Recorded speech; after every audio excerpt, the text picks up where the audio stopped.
Dear students, आज का हमारा टॉपिक है गॉसेस लॉ। गॉस की प्रमेय किसे कहते हैं, इसका क्या स्टेटमेंट है। तो देखते हैं गॉस की प्रमेय का स्टेटमेंट।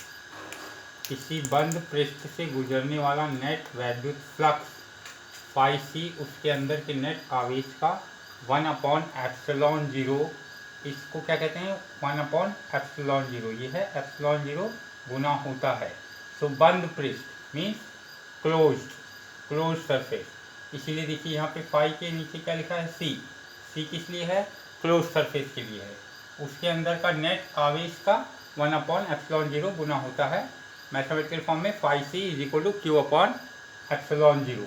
इसका डायग्राम है, देखिए ये है ओ आपका सर्कल का केंद्र बिंदु और ये है आपका सर्कल।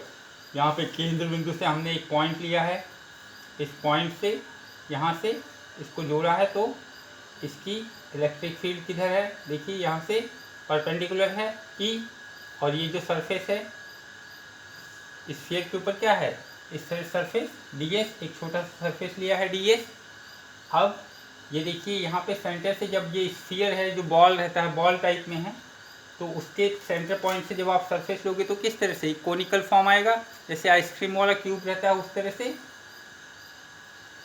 अब यहाँ पे देखेंगे हम गोले के किसी बिंदु पर वैद्युत क्षेत्र, तो गोले पे किसी बिंदु पे वैद्युत क्षेत्र E बराबर क्या होगा 1/4πε0 Q/r²। ये फॉर्मूला है वैद्युत क्षेत्र का। किसी भी बिंदु पर वैद्युत क्षेत्र हम लेंगे तो क्या होगा 1/4πε0 Q/r²। अब हम क्या करेंगे, इस गोले को छोटे छोटे टुकड़ों में बांट देते हैं, अंशों में बांट देते हैं, और ds क्षेत्रफल का एक ऐसा अंश लेते हैं। ये देखिए एक छोटा सा क्षेत्रफल हमने लिया है, कितना ds।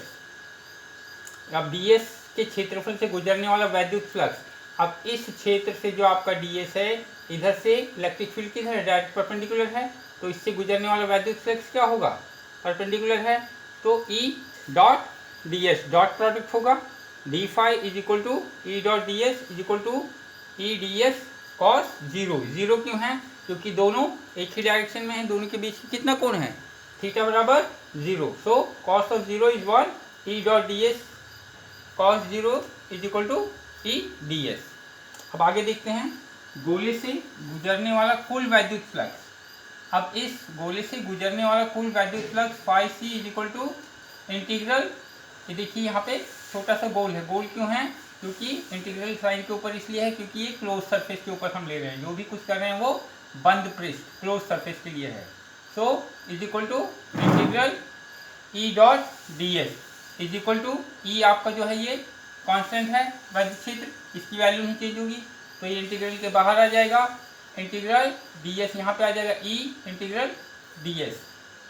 अब यहाँ पे phi C is equal to E dot 4πr², क्यों, इंटीग्रल ds बराबर 4πr²। इस स्फीयर का क्षेत्रफल क्या होता है, पृष्ठीय क्षेत्रफल 4πr², तो वहाँ से हमारा ये वैल्यू क्या जाएगी E डॉट 4πr²।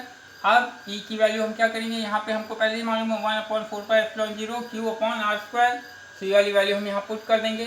4πr² यहाँ पहले से है, 4π से 4π क्या होगा, कैंसिल हो जाएगा, r² से r² कैंसिल हो जाएगा।